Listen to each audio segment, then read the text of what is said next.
방금 이선영 목사님께서 말씀하셨던 것처럼 제가 이렇게 좀 어려 보여도 저희 아이가 큰아이가 20살입니다. 고맙습니다. 이거 한우 여기 너무 이렇게 반응이 좋으시네요. 네. 저희 아들만 셋이고요. 네, 제가 지금 10년 넘게 강의를 다니지만 이렇게 반응을 해주신 건 처음이라서 네, 마음이 제가 좀 이렇게 막 오픈이 되네요. 네. 아까도 잠깐 얘기했지만 저희 큰아이는 20살, 그다음에 둘째는 18살, 셋째는 중학교 2학년입니다. 네. 큰아이와 둘째는 홈스쿨한 지 한 10년이 됐고요. 그래서 올해에 요 옆에 포항에 있는 한동대학교에 둘 다 같이 입학을 했습니다. 네, 둘째는 2년 일찍 들어갔고요. 형아랑 같이 네, 같은 기숙사는 아니지만 둘 다 원하지 않아서 그래서 같이 지금 있고요. 집에는 그래서 지금 아주 조용합니다. 그러나 이제 열몫을 하는 그 막내가 있어서 그 아이와 지금 치열하게 살아가고 있습니다. 아이들 저희가 홈스쿨한 지 10년이 됐고요. 코로나 2년 정도 있었을 때 부모님들도 많이 힘들었겠고 또 우리 조부모님들도 힘들었을 거라는 생각이 드는데요. 가장 힘든 게 뭐냐면 저는 그랬습니다. 개인적으로 힘든 건 아이들이 싸우는 게 제일 힘들지만 더 힘든 건 아이들이 방금 막 싸우고 엄마 아빠의 감정을 상하게 해놓고 나서 1분도 안 돼서 둘이 웃고 들어왔을 때 그럴 땐 더 화가 나요. 나를 지금 기분을 상하게 해놓고 둘이 웃고 들어와. 아이들이랑 같이 이게 계속 집에 있다 보면요 행복하죠. 행복하지만 자주 쓰는 말들이 있었는데 저희는 뭐였냐면 힘들어 죽겠다.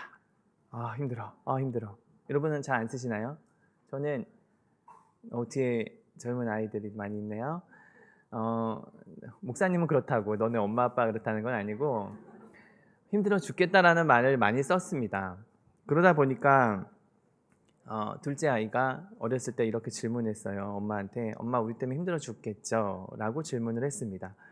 이때 현명한 부모는 뭐라고 대답을 해야 될까요? 네, 마음속으로 다 생각하는 게 있죠. 거짓말을 할 수는 없고 근데 제 아내가 너무 지혜롭게 대답을 잘했습니다. 뭐라고 말했냐면 힘들어 죽겠어. 그런데 너희와 함께 있는 게 엄마한테는 더 행복하고 소중해. 그래서 제가 진짜 이거 현숙한 요인인데? 제가 그 이야기를 하면서 어떤 생각을 하게 됐냐면 사실 우리들은 아이들을 키우면서 사실 화날 때가 너무 많지 않나요? 근데 화가 나기도 합니다. 근데 우리 마음속 깊은 곳에 뭐가 있냐면 이 아이가 우리한테는 보물이고 소중하고 행복하고 기쁨을 주잖아요. 그런데 너무 화가 나다 보면 우리의 마음속 깊은 얘기를 자꾸만 생략해 버립니다. 근데 아이들은 독심술이 없잖아요. 엄마 아빠 그래도 나를 사랑할걸? 이렇게 잘 못합니다. 저리 가! 라고 했으면 진짜 가야 되잖아요. 그래서 제가 이제 강의할 때 항상 하는 말이 있습니다. 오늘 이렇게 강의를 듣는다 하더라도 차 안에서 싸울걸요? 말 안 들어서. 그러나 우리가 한마디는 더 했으면 좋겠다. 싸우면 엄마 힘들어. 그렇지만 너희가 얼마나 소중한지 몰라. 엄마가 너에게 얼마나 행복감을 주는지, 너희들이 얼마나 행복함을 나에게 주는지 몰라. 라고 이야기하면 참 좋겠다. 이건 교회에서도 동일합니다. 교회 학교 부서, 뭐 찬양대, 뭐 여러 가지 부서들이 많잖아요. 다 다른데 어떻게 내 맘 같겠습니까? 근데 화가 날 때도 있죠. 그러나 그 이야기 안에서도 한마디를 더 했으면 좋겠다. 불편하지만 그래도 당신 때문에 내가 이 교회에 와서 얼마나 행복한지 몰라? 라고 이야기를 해주면 또 배우자까지 확장을 시켜볼까요? 네, 배우자 때문에 힘들지만 또 사실은 그 사람이 나를 구원시켜 주신 거잖아요. 그렇지 않나요? 아닌가요? 나 같은 사람 누가 만나겠습니까? 저 사람이니까 나랑 같이 사는 거지. 우리가 늘 그렇게 이야기한다면 배우자에게도 동일하게 이야기하는 겁니다. 화가 나지만 그렇지만 당신이 나와 결혼해서 얼마나 행복한지 몰라 라는 이야기. 사실 하나님에 대한 우리 이스라엘 백성들의 그 관계, 백성의 관계도 그렇지 않나요? 하나님 우리 보셨을 때 못마땅한 거 얼마나 많겠습니까? 그렇지만 내가 너를 얼마나 사랑하는지 몰라.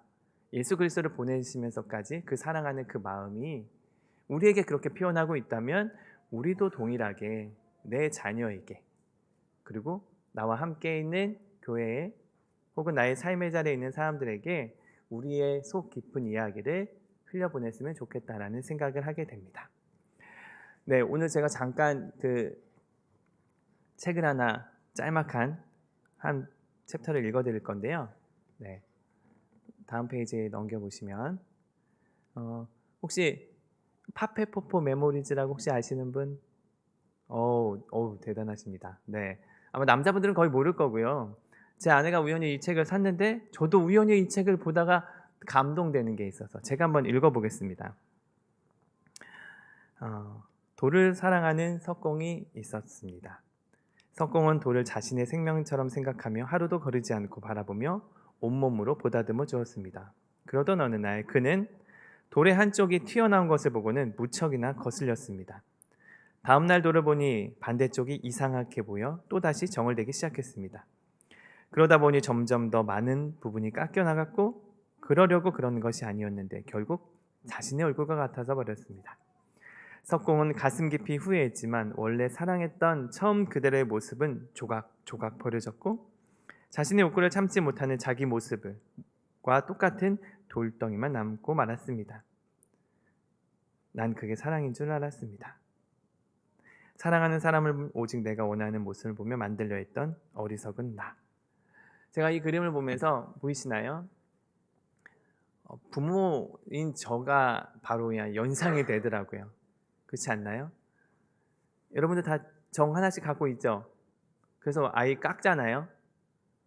사랑하는 마음으로. 이쪽이 튀어나온 것을 이쪽 같고 저쪽 가면 저쪽 같고. 근데 되게 슬픈 일은 똑같은 내가 나온다는 거죠. 혹시 나는 내 자녀가 나만큼만 됐으면 좋겠다고 생각하시는 한 분 손 들어볼까요? 이건 자존감 높으신 분들 손 가끔씩 들더라고요.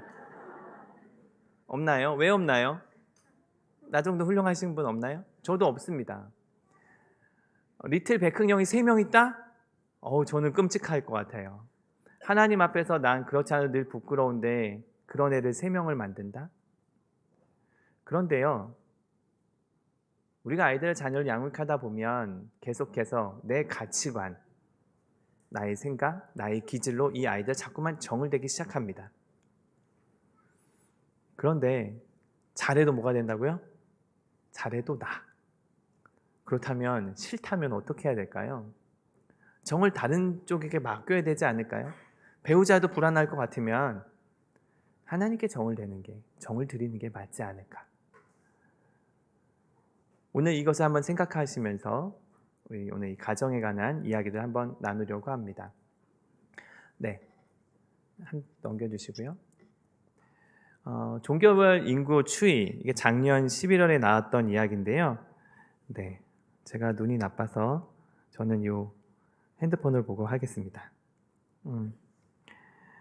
보니까요, 종교인, 비종교인, 무종교인 이렇게 보이시나요?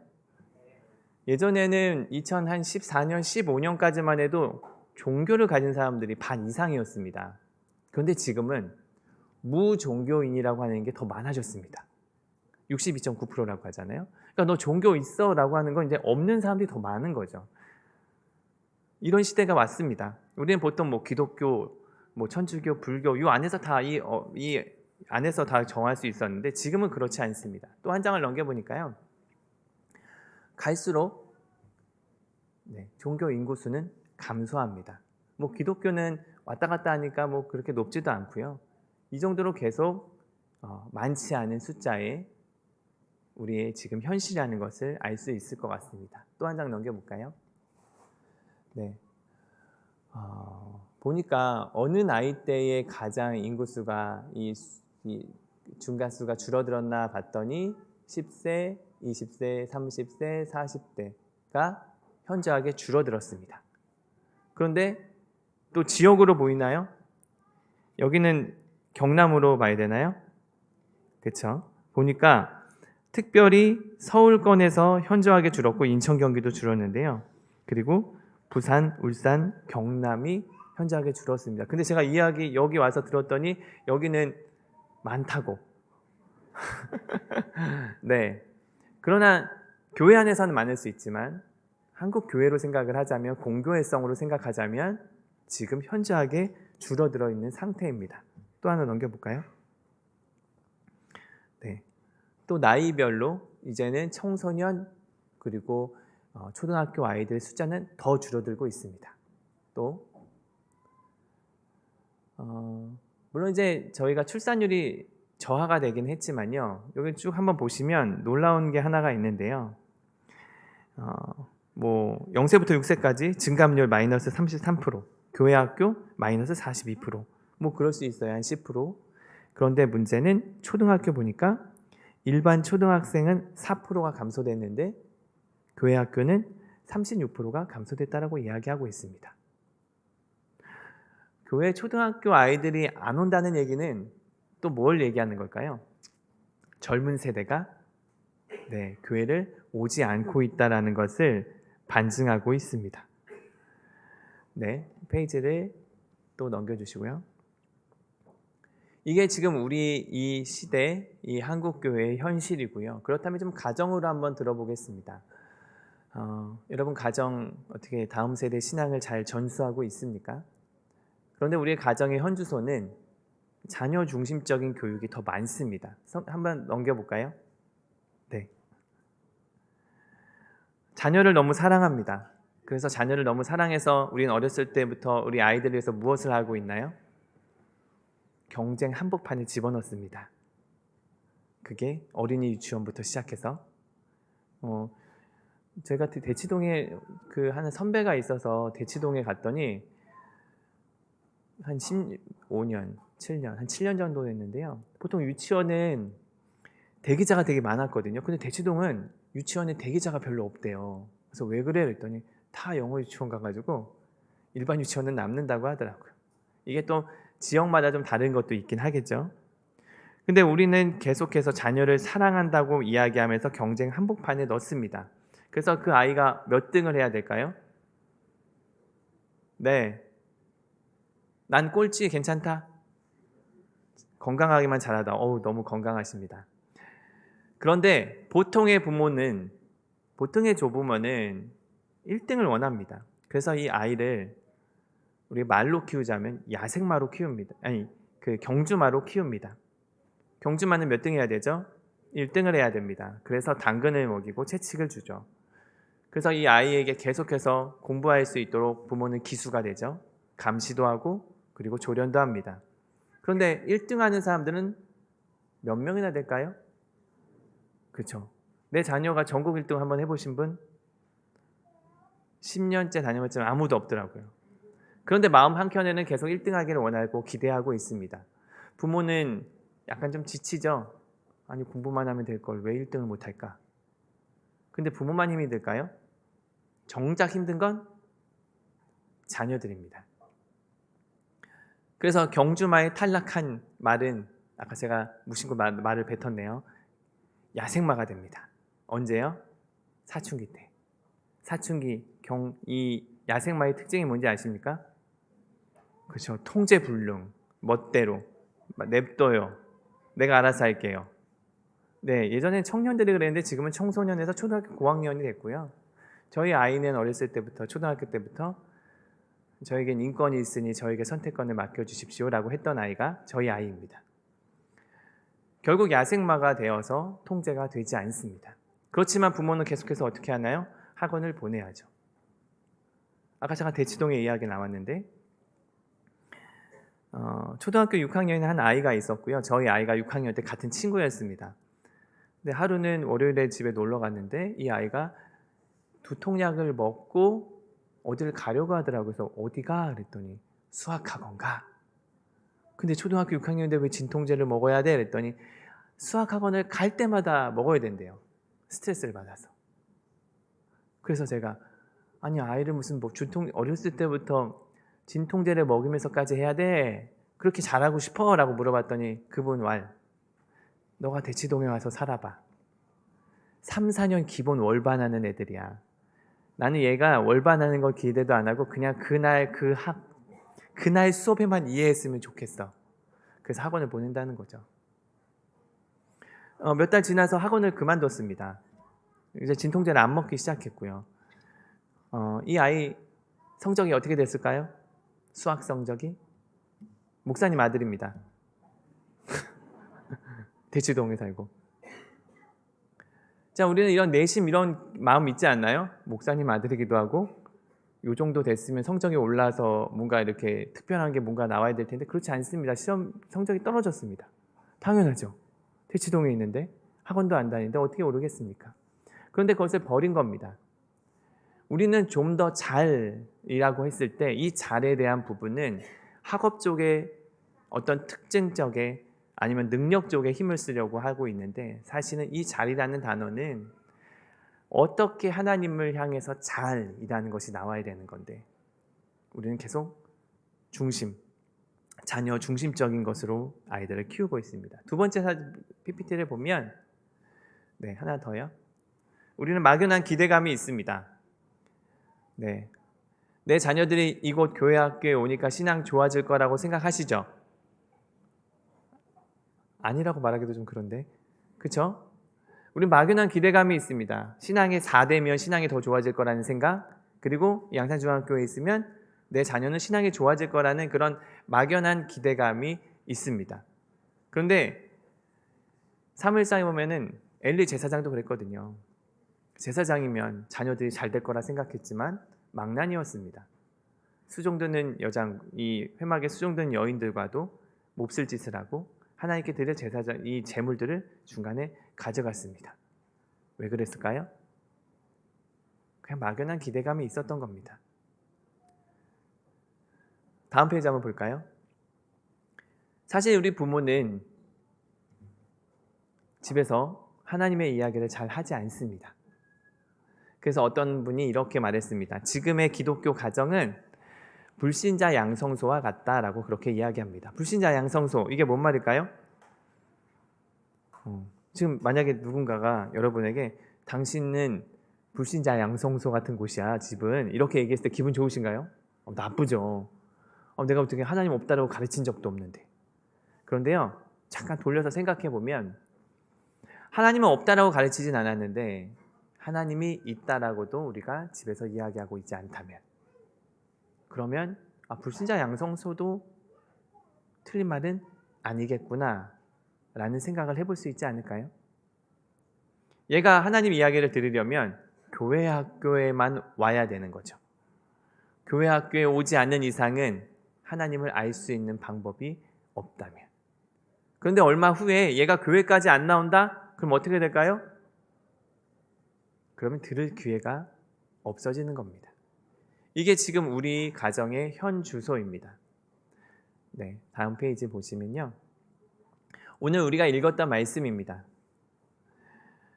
여호수아가 요단강을 건넜어요. 건너고 나서 했던 어떤 행동이 뭐였냐면 12지파에서 한 지파에 한 사람씩 끄집어내서 돌을 가져오라고 시킵니다. 저렇게 어깨에 메고. 그리고 기념비를 쌓게 합니다. 왜 쌓냐면 마치 우리가 이런 일들을 행했어 라는 자랑거리로 했던 것이 아니라 이렇게 말합니다. 훗날에 네 자녀들이 묻거든 이 돌들이 무엇입니까? 라고 이야기했을 때 이렇게 얘기해라.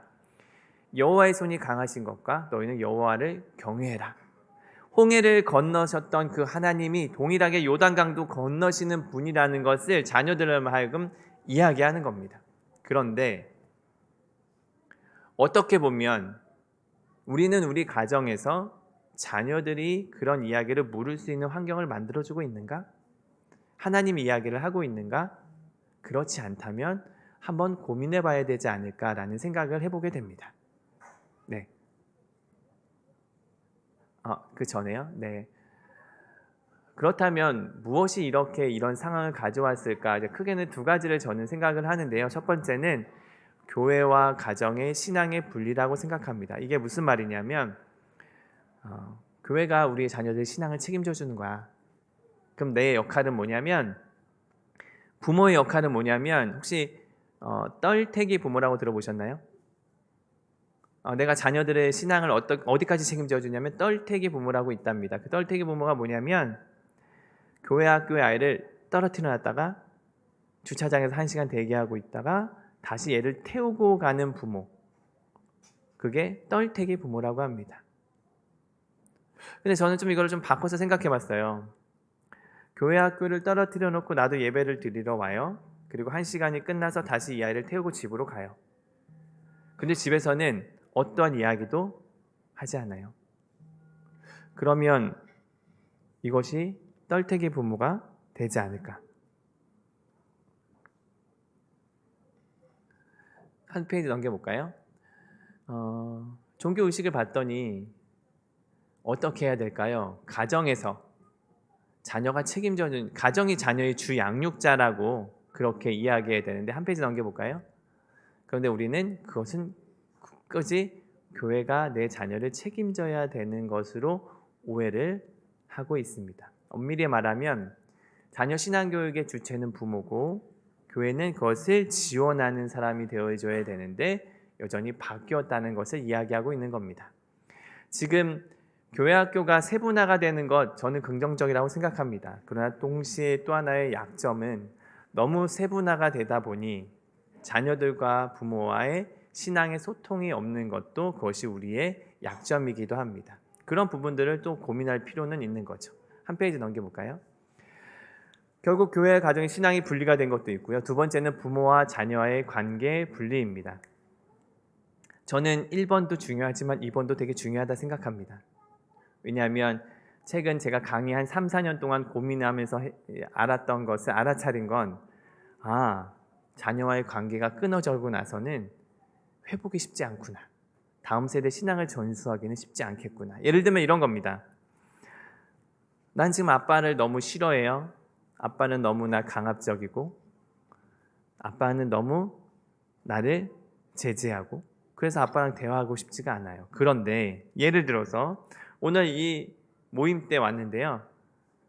제 이야기를 듣고 진짜 이제부터 달라져야겠구나. 가정 예배 드려야 되겠구나 하고 집에 돌아가서 사이도 좋지 않는 아들을 데리고 이제 오늘부터 매일마다 가정 예배를 드리겠어 라고 했을 때 아이의 반응은 어떨 것 같습니까? 우리 아빠 개가천선했어. 이제 사람 됐나 봐. 이제 이게 몇 년 만이야. 이렇게 반응하실 것 같습니까? 그렇지 않습니다. 또 왜 저래? 얼마나 갈까? 근데 더 슬픈 건 뭔지 아세요? 아빠도 싫지만 아빠가 믿고 있는 하나님도 싫어집니다. 그리고 아빠가 믿고 있는 그 하나님이 드리라는 가정 예배도 싫어집니다. 그러지 않겠습니까? 결국은 자녀와의 관계의 분리들, 우선은 이 관계의 분리를 회복시키는 것이 정말로 중요합니다. 또 페이지 넘어가 볼까요? 네, 그러려면 한 페이지 넘겨주시고요.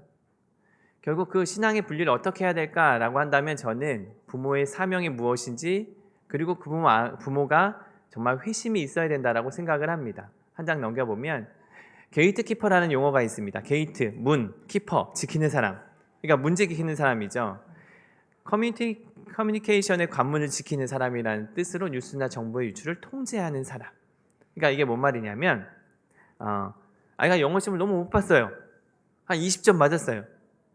그럼 우리는 어떻게 해야 되나요?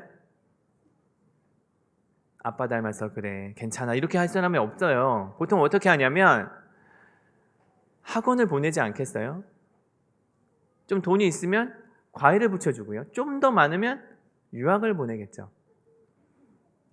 성적 조작은 할 수는 없잖아요.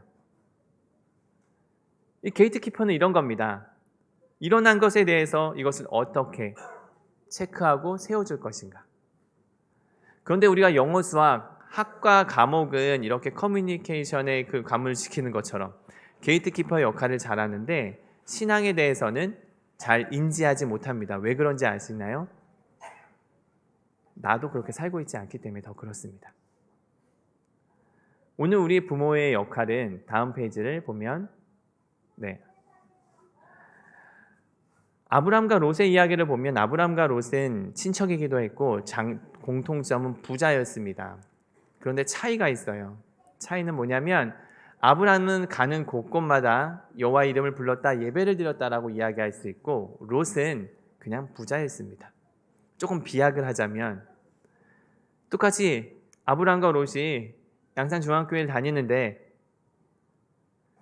아브라함은 가는 곳곳마다, 가는 처소마다 하나님의 이야기를 끄집어내고 하나님의 은혜들을 나눈다면, 롯은 유일하게 들을 수 있는 그 공간, 하나님이라는 단어를 들을 수 있는 것은 주일밖에 없는 이런 모습이 있지 않을까. 그렇다면 우리의 역할은 뭐냐면, 우리가 가는 곳곳마다 계속해서 하나님의 이야기를, 하나님의 이름을 드러내는 것이 필요합니다. 넘겨볼까요? 네. 부모의 또 두 번째 사명은 수직적인 선교사입니다. 혹시 내 자녀가 선교사가 됐으면 좋겠다고 생각하시는 분? 가끔씩 있는데 없나요? 왜 이런 좋은 거를? 왜? 있어요. 감사해요. 서운하신 건 아니죠? 아, 네, 감사해요. 선교사 왜 싫을까요? 네, 고생하니까. 그런데 내 자녀들은, 내 손주들은요, 중학생이 되는 순간 선교사가 됩니다. 한 페이지 넘겨볼까요?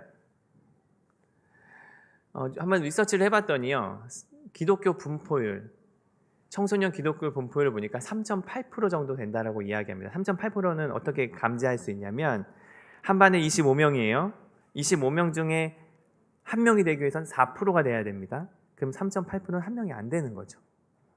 그러니까 복음을, 하나님에 대해서 아는 사람, 예수 그리스도 주로 고백하는 사람 뭐 다 포함해서. 근데 이 아이가 중학생이 되는 순간 반 문을 드르륵 하고 열었을 때 들어갔더니 예수 믿는 사람이 나밖에 없어요. 자, 이 아이가 밥 먹을 때 기도할 수 있을까요? 내 자녀가 혹시 중학생인데 밥 먹을 때 기도하는 애가 있나요? 이건 정말 칭찬할 일이기도 합니다. 근데 못합니다. 어떻게 해요? 너 왜 저래? 애들이 그렇게 뭐라고 하는데. 중학교가 되는 순간 우리는, 이 아이는 미전도 종족 중학교에 파송을 보내게 됩니다. 영어 수학은 초등학교 6학년 때 다 끝내고 가지만, 그런데 신앙에 대해서는 이야기를 하지 않고 있습니다. 내 아이는 선교사가 되는데. 자, 그렇다면 아이들뿐만이겠습니까? 여기 계신 분들도 다 선교사입니다. 왜냐하면 선교사는 수직적 선교사와 수직 선교사가 있습니다. 수평적 선교사는 지역과 지역을 넘나드는 해외 선교, 오지 선교를 하는데요. 여기 계시면 수직적 선교사이기도 합니다. 왜요? 세대 간의 선교사가 있으니까. 자녀가 있다면 여러분은 선교사입니다. 동시에 부모가 있다면 선교사입니다. 혹은 교회 학교 교사라면, 반 아이를 맡고 있다면 여러분은 선교사입니다. 그래서 사도 바울이 자주 썼던 용어 중에 뭐냐면, 나는 믿음의 경주자, 믿음의 경주를 잘 완주했다라는 말을 쓰는데요. 부모가 되면 믿음의 경주자 플러스 하나의 이름이 더 추가가 되는데, 그것은 뭐냐면 믿음의 계주자입니다. 한번 페이지 넘겨보면요, 이 패턴 보이시나요? 믿음의 계주는 혼자 1등 할 수가 없습니다. 마지막 주자가 피니시 라인을 통과해야 그때 1등을 하는 겁니다. 나 혼자 지금 신앙생활을 잘하고 있다고 해서 잘한다라고 이야기할 수가 없죠. 교회에서 나 혼자 신앙생활 잘한다고 해서 교회가 건강하다고 말할 수가 없습니다. 양산중앙교회가 건강하다고 해서 한국교회가 건강하다라고 말할 수가 없습니다. 왜냐하면 이것은 계주이기 때문에 그렇습니다. 그렇다면 우리 가정 안에서 이 믿음의 그 패턴들은 지금 잘 전수가 되고 있는가? 신앙의 패턴은 없고 다른 패턴으로만 옮기고 있다면 이것도 한번 생각해 볼 문제이기도 합니다. 다음 페이지 볼까요? 그래서 완벽한 부모는 없다. 폴 트립이라는 분이 이런 말을 했습니다. 부모의 사명은 내 자녀들이 하나님을 알도록 하기 위한 것이다 라고 그렇게 이야기하고 있습니다. 이것이 부모의 사명입니다. 네, 하나 더 볼까요? 부모의 회심. 제가 2012년에 어떤 회심의 기회가 있었는데요. 그때 저에게 주셨던 마음, 하나님이 귀로 들려주진 않으셨지만 이런 마음을 주셨습니다. 혹시 여러분도 이런 적 있지 않나 모르겠어요. 넌 지금 신앙생활 제대로 하는 거 맞니? 저는 제 마음에 들려오는 그 이야기가 너무 불편했습니다. 왜냐하면 네라고 말하기는 좀 건방져 보이고 아니라고 말하기는 자존심이 상하고, 그래서 그때가 고난주간이었거든요. 계속 고민하다가 마지막 토요일 날에 제가 새벽에 가서 얘기했습니다. 기도했죠. 좀 억울한 면이 있긴 하지만 잘 못한 건 맞습니다 라고 이야기하는 순간 눈물이 나기 시작했습니다. 처음엔 좀 억울해서 그렇고요. 나중에는 죄송해서. 제가 목사로서의 역할은 되게 잘한 것 같았어요. 기능적으로. 그런데 하나님의 자녀로서, 성도로서의 삶을 제대로 살았나? 그러지 않았구나. 이러한 사건이 있고 난 이후부터 또 제 아내도 동일한 일들이 있었고, 그때부터 저희 아내와 저와 신앙에 대한 이야기를 같이 나누기 시작했습니다. 그러던 어느 날 저편 구석에, 저도 얼굴이 좀 까맣잖아요. 다 까만 이 세 명이서 막 놀고 있는 게 보이더라고요. 쟤네들한테도 우리가 지금 경험하고 있는 하나님의 이야기를 전해야 되지 않을까? 라고 시작했던 게 가정 예배였습니다. 그때 아이들 나이가 어떻게 되냐면 7살, 5살, 2살. 그때부터 이 아이들과 이제 가정 예배를 해야 되겠다라는 생각을 하게 됐습니다. 한 장 넘겨볼까요? 한 장 더.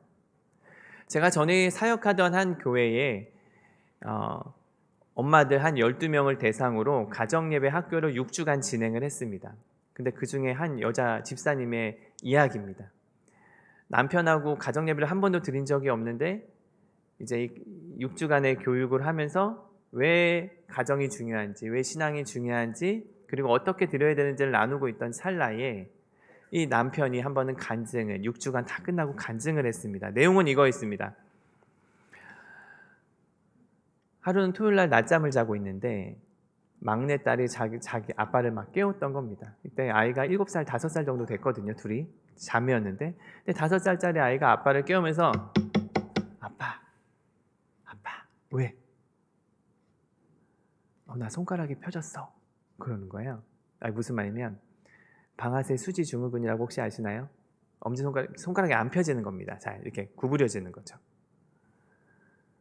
근데 이 아이가 그 다음 보니까 진짜 손가락이 펴져 있는 거예요. 근데 뒷말이 더 놀라웠던 겁니다. 뭐라고 말했냐면 예수님이 펴주셨어. 그래서 이 아빠는 꿈이구나 라고 생각을 하고는 여보 하고 불렀는데 여보가 오셨죠. 근데 이분이 아내가 꿈이 아니라는 걸 알게 된 거죠. 근데 아내도 몰랐던 거예요. 근데 손가락은 펴졌어요. 근데 더 놀라운 건 한 달 후에 일어났습니다. 한 달 후에 어떤 일이 일어났냐면 다시 손가락이 돌아왔어. 다시 원상태로 복귀가 된 거예요. 근데 이분이 저한테 뭐라고 말했냐면 이렇게 말했습니다. 제가 하나님한테 소원, 기도가 딱 하나가 있었대요. 그 기도가 뭐냐면 이런 내용이었습니다. 하나님 진짜 살아계시면 내 막내딸 손가락 한 번만 펼쳐주세요. 근데 거기서 저도 막 웃고 싶은데 웃을 수도 없고 여기 눈이 충혈되어 있는데, 근데 이분이 뭐라고 말했냐면 저 이제 안 펼쳐져도 괜찮습니다. 하나님 살아계시잖아요. 그 이야기를 듣는데 우리 이거를 흑신이 간증이라는 말을 쓰잖아요. 근데 이 간증 여러분 들을 때 재미는 있지만 좀 뭔가 이렇게 허전하고 좀 슬프지지 않나요? 저 사람은 6주 만에? 난 20년을 해도 이런 모양인데. 근데 간증이라는 단어는 어떤 결과물이 아닙니다. 달라지지 않은데도 여전히 그 길을 걸어가고 있는 그것이 간증인 거죠. 마치 사도 바울이 2차 전도 여행 때 돌에 맞아서 죽을 뻔했다가 다시 일어납니다. 그리고 도망가는 게 아니라 그 다음 성에 또 가서 또 복음을 전합니다. 살아나서 걸어가는 게 간증이 아니라 다시 일어났는데 그 자리를 또 걸어가는 것. 어떤 분이 저한테 이렇게 얘기했어요. 20년이 지나도 남편 변하지 않더라. 교회 안 나오더라. 제가 뭐라고 말했냐면 간증의 삶을 살고 계시는군요 라고 그렇게 얘기했습니다. 왜요? 달라지지 않았음에도 여전히 그 길을 걸어가고 있어요? 그러면 지금 그분은 간증의 삶을 살고 있는 거죠. 제가 이 이야기를 지난번 몇 달 전에 강의를 갔더니 저 예배 강의 끝나고 뒤에서 한 분이 저에게 찾아왔어요. 저도 20년간. 근데 저는 늘 실패라고 생각했고 남들은 일찍 남편이 올 때마다 왜 나한테는 이런 일을 주시냐라고 했었는데 나는 지금 간증의 삶을 살고 있구나 라는 소망과 기대감이 생겼다고 이야기를 하더라고요. 오늘 이 이야기들 속에서 이분은 6주 만에 그런 결과가 일어났지만 무엇보다 다른 것이 아니라 하나님이 살아계시는구나 라는 것을 경험했던 겁니다. 하나 넘겨볼까요? 네. 결국 그 부모의 사명과 회심을 회복하게 되면 우리가 자녀들을 돌아보게 되죠. 그런데 자녀를 돌아보게 되는데 다음 페이지요. 자녀들이 교회를 잘 나오지 않습니다. 다행히 부모가 교회를 나오는 아이들이라면 조금 더 확률이 높은데요. 편부모만 나온다면 확률이 더 떨어집니다. 한 장 더 넘겨볼까요? 그리고 신앙의 대화도 많지 않습니다. 해야 될 이유도 모르겠고 엄마도 안 해주고 나도 관심 없고. 그런데 또 한 장 넘겨보면 나중에 종교 가질 겁니까? 라고 했더니 한 30% 이상, 40% 이상이 아니요 라고 그렇게 답변한다는 겁니다. 자, 혹시 여기 중학생 아이 온 애가 있나요? 네. 저는 중학생 아이들이 아까도 제가 식사하면서 얘기했는데 중고등부 여긴 청년부 맞죠? 네. 중고등부와 청년부가 교회에 출석하고 있다면 저는 무조건 칭찬해야 된다고 생각합니다. 내가 보기에는 좀 어리석하고 얘는 도대체 왜 저러라고 말하고 싶고 설교 시간에 자고 장난치고 하더라도 이 아이들이 교회를 오고 있는 것 자체는 칭찬해줘야 됩니다. 왜 칭찬해줘야 되냐면 되게 간단합니다. 난 집에서 한 게 없거든요. 별로 집에서 내 자녀들에게 어떤 신앙에 대한 이야기를 하지 않았는데 이 아이가 교회를 나오고 있다면 교회에서 많은 신경을 써주지도 않았는데 나오고 있다면 칭찬해줘야죠. 물론 그 많은 역할들은 저는 교사라고 생각을 합니다. 이름도 없이 빚도 없이 돈은 돈대로 쓰고 마음은 마음대로 써야 되고 알아주지도 않으면서도 그런데도 이분들이 뿌렸던 그 씨앗들이 계속해서 중고등부와 청년부 우리 학생들에게 전수되고 있다는 사실을 좀 우리가 기억했으면 좋겠습니다. 자, 다음 페이지 한번 넘겨볼까요? 그렇다면 자녀와의 관계 분리, 저는 이 두 번째 부분을 되게 중요시 여기는데요. 아까도 얘기한 것처럼 관계가 깨지면 그 다음부터 신앙은 들어오지 않습니다. 제가 몇 해 전에 세종시에 한번 갔는데요. 가정예배에 대한 강의를 가다가 강의 끝나고 한 80대 되신 노 장로님과 권사님이 저를 찾아왔습니다. 목사님 한 가지 논의할 게 있습니다. 뭐죠? 내 아이가 집에 올 때마다 자꾸 타투를 바꿔서 온다는 거예요. 얼굴에 문신을. 어떻게 해야 돼요? 내 남편은 보자마자 문을 쾅 닫아버리는데. 그래서 제가 이렇게 말했습니다. 다음에 혹시 또 타투 모양을 바꿔오시면 이번에는 야, 너 이번에 되게 잘 나왔다 라고 칭찬을 한번 해주십시오 라고 말했습니다. 제가 그거를 조장하는 게 아닙니다. 오해하지 마세요. 결국 중간에 접촉점이 없는 관계의 끊어짐 속에서는 더 이상 대화가 되지 않습니다. 계속해서 이 아이와 관계를 맺을 수 있도록 어렸을 때부터 대화가 되게 중요합니다. 한 장 넘겨볼까요? 네, 연속으로 네 번을 넘겨주시면 네. 자녀들의 나이에 따라 부모의 이름이 달라지는데요. 0세부터 2세까지는 케어기버, 캡스, 코치, 그 다음에 컨설턴트라고 이야기합니다. 뭐 이걸 지금 다 설명할 수는 없을 거고 그 나이에 맞게 부모의 역할이 있는 겁니다. 3세부터 11세까지는 부모가 경찰 역할을 하면서 바운더리를 거줘야 되는데요. 청소년이 딱 되고 사춘기가 되는 순간에는 캡스가 되면 안 됩니다. 역할은 뭐죠? 코치. 근데 왜 싸우죠? 코치가 돼야 될 부모가 자꾸 캡스가 되고 아이들은 12세, 18세가 되어버리기 때문에 그렇습니다. 이때 어떤 일이 일어나죠? 관계 분리가 시작됩니다. 싸우면 누가 이길까요? 네, 물론 무장한 부모가 이기지만 실질적으로는 입을 닫아버리고 방문을 닫아버리고 마음의 문을 닫아버리면 그때부터는 이야기가 되지 않습니다. 오늘 이 그림을 그렸던 이유는 그 다음 페이지에 또 연속으로 넘겨주실까요? 영향력을 이야기하는 겁니다. 초등학교 미취학 때까지는 부모의 영향력 아래 자녀들이 성장합니다. 그렇다면 어느 때 저희가 힘을 써야 되는 걸까요? 바로 이 어렸을 때 가야 됩니다. 중학교 때는 이미 너무 바쁩니다. 우리나라에서 가장 무서운 종교가 어떤 종교인가요? 모든 12년간 공부를 해야지만 갈 수 있는 종교? 그렇죠. 대학교를 가기 위해서는 초등학교부터 공부를 해야 됩니다. 바빠요. 이 전까지는 부모들이 이 아이들을 돌볼 수 있는 시간이기도 합니다. 그래서 이 아이와 충분한 교감과 관계를 맺어야 되는데 다음 페이지 볼까요? 그런데 우리가 자주 사용하는 언어는 확인, 점검, 통제.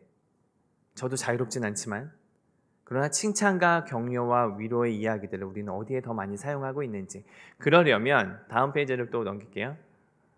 네, 이것도 패스하겠습니다. 요거는 한번 볼까요? 바쁜 아빠 2학년 학생의 일기. 자, 왼쪽은 이렇게 씁니다. 엄마가 있어 좋다 나를 예뻐해 주니까, 냉장고가 있어 좋다 나에게 먹을 걸 주니까, 강아지가 있어 좋다 나랑 놀아주니까, 아빠는 왜 있는지 모르겠다. 이 이야기를 하고 있고요. 오른쪽은 엄마는 나비, 뭐 예뻐졌다는 말을 많이 들으니까, 나는 새, 뭐 노래를 잘하니까, 언니는 토끼 샐러드를 좋아하니까, 아빠는 개. 이유는 내 부탁을 잘 들어주고 나랑 잘 놀아줘서 개 같다. 오늘 이렇게 2학년 아이의 일기장인데요. 둘의 차이점을 알고 있나요? 왼쪽은 아빠의 존재감이 없어요. 관계가 맺음이 없습니다. 근데 우측은 아빠가 잘 놀아주는 겁니다. 그런데 한 장 넘기면 아빠가 바쁘죠. 우리나라 OECD 국가 중에 아마 지금 4위로 알고 있는데 1년의 노동시간이 독일의 1.4배가 돼서 너무나 바쁩니다. 그러다 보니 아이들과 대화할 시간도 없고 집에 오면 그냥 쉬는 게 일수이죠. 이해는 됩니다. 그런데 저는 이 손석희 씨가 했던 마지막 말이 제일 공감이 됩니다. 난 잘 못합니다. 아는 것도 없습니다. 그런데 올바른 것은 아닙니다. 바쁜 아빠. 네, 넘겨볼까요? 그래서 이거는 좀 계속 넘겨볼게요. 어떻게 노는 방식들은 여러 가지가 있습니다. 보드게임으로도 놀 수 있고요. 네, 그리고 같이 아이들과 게임을 할 수도 있고요. 아까 오늘 강의 때 보니까 브롤도 같이 하기도 하고요. 네, 저희 집에서는 롤을 합니다.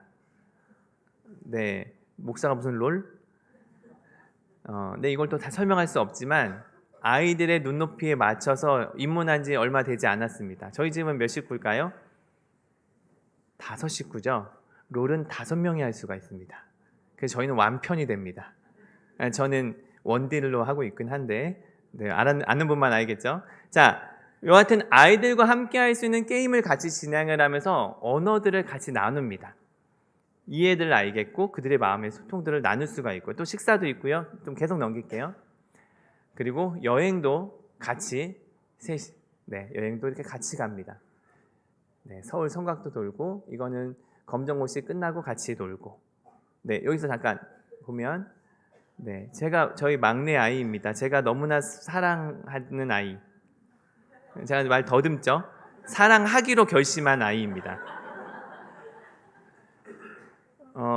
아까도 얘기했지만 얘는 5살 때부터 사춘기, 지금 15세, 10년간 사춘기, 정점도 찍지 않은 사춘기와 함께 살고 있습니다. 지난주 2번 싸웠고 그런데 이 아이를 저는 사랑하기로 결단을 늘 하면서 살아갑니다. 왜냐하면 이 아이와 옳고 그름을 이야기하는 게 아니라 관계에 대한 부분을 계속해서 저도 치열하게 이빨 깨물면서 입술 깨물면서 아이와 시간을 보내기도 합니다. 저 표정을 짓지만 사랑한다는 표현을 쓰고 또 뒷페이지 볼까요? 이건 작년에 수능을 끝나고 아이들하고 여행을 같이 갔던 감사하게도 홈스쿨을 하다 보니까 많이 만나잖아요. 서로 안 좋은 거 다 알죠. 그런데 좋은 점은 같이 산책 다니고 같이 여행을 갈 수 있는 아빠 좀 나랑 얘기 좀 하실래요? 이렇게 이야기하고 이거 녹화되나요? 녹화되면 들으면 안 되는데 얼마 전에 저 둘째가 연애 상담을 근데 뭐 아빠가 뭐 뾰족한 거 있겠어요? 그냥 간단하게 설명은 했죠. 이런저런 이야기를 나눌 수 있는 관계. 그러면서 신앙에 대한 고민들을 같이 나눌 수 있는 시간을 갖기도 합니다. 또 넘길까요? 네, 이게 얼마 전에 포항에 놀러 왔었던 졸업여행자. 네. 또 넘길까요? 저희는 좀 어렸을 때부터 일상의 대화 나눔을 많이 했습니다. 저희는 이건 신앙의 가정예배 하나의 방식으로 이슈형 가정예배라고 하는데요. 아이들과 한 주에 한 번씩 모여서 한 주간에 있었던 이야기들을 같이 나누었습니다. 감사하고 행복했던 이야기나 힘들고 어려웠던 이야기나 도전과 변화됐던 이야기들을 같이 나누었습니다. 근데 목적이 있었습니다. 그냥 사건만 이야기하는 게 아니라요. 저희는 이때의 부모의 이야기를 통해서 하나님의 마음을 전달합니다. 내가 이랬어. 그랬는데 하나님이 나에게 주셨던 마음은 사실 이런 게 있어서 이런 일들이 있었어. 저는 가정예배는 성경책이 있어야지만 시작이 되는 것이 아니라 그 안에서 하나님의 이야기가 나오고 그리고 하나님의 예배하고 또 하나님을 기억하게 하는 거라면 저는 이제 가정예배라고 하는데요. 아이들과 이런 시간을 계속해서 지금 보내고 하고 있습니다. 네, 또 뭐 이렇게 가족회의도 합니다. 잘 안 보이시죠? 주제가 뭐냐면 게임 얼마나 해야 오른가. 뭐 이게 주제였습니다. 그랬더니 저희 애들이 손을 드는 애들이 아니에요. 근데 이 시간에 너무나 이 흥분을 해가지고 게임의 장점을 막 설명을 하더라고요. 가족끼리 협력이 중요한 거 아니냐. 뭐 그러면서 그리고 민첩성이 빨라지기 위해서는 오락을 해야 된다. 뭐 이러면서 자기는 설득을 합니다. 결과적으로는 뭐 나중에는 뭐 다수결로 하자 뭐 이렇게 얘기했는데 다수결은 우리가 지니까 그래서 민주주의의 폐해는 다수결이다. 뭐 이렇게 얘기하면서 결국은 시간을 늘려줬습니다. 그랬더니 아이들이 어떤 안건에 대해서 오늘 저녁에 회의 있습니다. 라고 이야기를 합니다. 저는 이 모든 가정들을 다 가정 예배라고 이야기합니다. 그 안에서 계속 우리가 중간에 한마디씩 하거든요. 우리가 어떤 마음일까? 하나님은 어떻게 할 것인가에 대한 부분을 계속해서 이야기하는 거죠. 또 넘겨볼까요? 네, 넘겨주시고요. 뭐 책으로 같이 나누기도 하고요. 좀 넘길게요. 그럼 가정 안에서의 여러 가지 습관들이 있는데 제가 이제 큰 것만 이야기하겠습니다. 쭉 계속 넘기겠습니다. 네, 우선 들려주는 교육이 있고요. 계속해서 하나님의 이야기를 나눠주는 들려주는 교육 또 계속 넘겨주시면 돼요. 네, 그리고 계속 넘겨주세요. 제가 스톱할 때까지 그냥 넘겨주시면 됩니다. 들려주는 교육과 계속해서 넘겨주세요. 보여주는 교육이 있고요. 계속해서 태필린 메주자처럼 계속해서 자녀들이 볼 수 있게끔 모두가 그것을 알아차릴 수 있게끔 이렇게 보여주는 교육이 있고요. 세 번째는 계속 넘겨주세요. 제가 이 젠더기가 없어서 어떻게 한계가 있습니다. 그리고 반복하는 것이 있습니다. 계속해서 반복하고 아이들이 가르칠 수 있도록 이야기를 하는 겁니다. 제가 이거 잠깐 간증할 때 잠깐 이야기를 항상 하는 게 있는데요. 이 아이가 셋째 아이고 전에 있던 한 교회에서는 이제 방이 좁아서 다 같이 마루에서 잠을 잤는데 한 11시쯤 됐을까? 불을 끄고 모두 누워있는데 갑자기 정말 듣고 싶지 않은 그 한 목소리가 들렸습니다. 뭐라고 말했냐면 막내가 나를 위해서 물을 떠다 줄 사람 이렇게 말하는 거예요. 정말 되게 기분 좋지 않잖아요? 근데 얘도 엄마 아빠는 안 떠줄 거라는 건 알고 있고 그리고 큰형은 바로 자고 있다는 걸 알고 있으니까 지금 누구만 공략하면 되나요? 둘째. 근데 이 막내의 특징은 지금도 그런데 한결같이 될 때까지 하는 아이입니다. 랩을 하기 시작했습니다. 떠다 줄 사람, 떠다 줄 사람, 떠다 줄 사람, 떠다 줄 사람, 떠다 줄 사람, 떠다 줄 이야기를 끝까지 하는 겁니다. 그런데 저희 첫째와 둘째의 어떤 특징이 있는데요. 밤에 불을 끄면 무서워서 옆방도 못 지나가요. 근데 안 움직이고 있으니까 셋째가 뭐라고 말했냐면 둘째 형한테 딱 한마디를 탁 내뱉었는데 우리가 빵 터졌습니다. 뭐라고 말했냐면 둘째 형아 마음속에 예수님이 계시니까 무서워하지 마. 물 떠갖고 와. 이렇게 말을 하는 거예요. 얘가 지금 성경 말씀을 아전인수격으로 해석을 한 거잖아요. 형이 무서워서 안 간 게 아니라 사실 형도 귀찮아서 안 간 거거든요. 제가 근데 왜 이 이야기를 한 거냐면 그 주의 말씀이 뭐였냐면 예수님이 너희 마음속에 계셔. 이게 그 주의 말씀이었어요. 근데 그 말씀이 심겨지니까 그냥 자연스럽게 농담이든 진심이든 그게 나오는 거죠. 이 반복이라는 것은 되게 중요합니다. 문화를 만들어가는 것들은 되게 중요합니다. 근데 이것은 어렸을 때부터 세워가는 것 필요하죠. 또 한 장 넘겨볼까요? 네. 쭉쭉 계속 넘길게요. 그리고 네 번째 보면은 그 다음에 이것은 함께하는 교육이 필요합니다. 함께하는 교육이라는 것은 뭐냐면 혼자 하는 것이 아니라 같이. 그래서 같이 모여서 이야기를 나누는 공간. 이것도 계속 넘길게요. 네, 이제 마지막 페이지로 가겠습니다. 아니요, 그 전에요.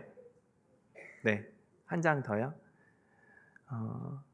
저는 아까 강의 시간에는 이제 실제적인 강의를 이제 어떻게 가정 예배를 드릴 수 있을까 이야기를 나눴고요. 오늘은 정말 우리가 부모가 다시 무엇을 놓치고 있었는지 어디에 힘을 써야 되는지를 이야기를 지금 나누고 있는 겁니다.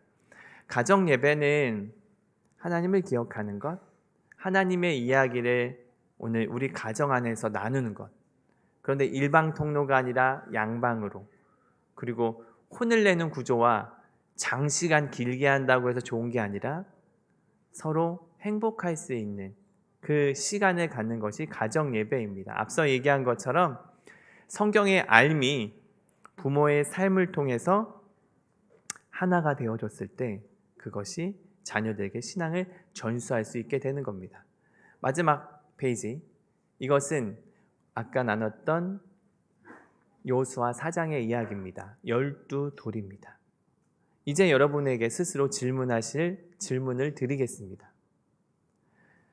자녀들로 하여금 묻게끔 하는 우리 가정에서 어떤 무엇인가가 있으십니까? 없어도 너무 자책하실 필요는 없습니다. 다시 시작을 하면 됩니다.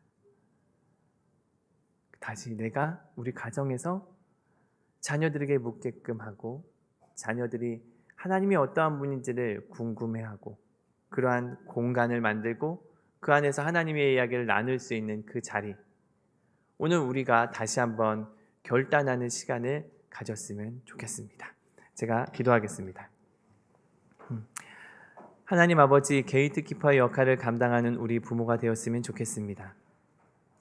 자녀의 관계가 더 회복이 되어지고 그 안에서 다음 세대의 신앙이 전수되어지는 우리 가정, 또 양산중앙교회가 될 수 있도록 주님께서 인도해 주시옵소서. 예수님의 이름으로 기도합니다.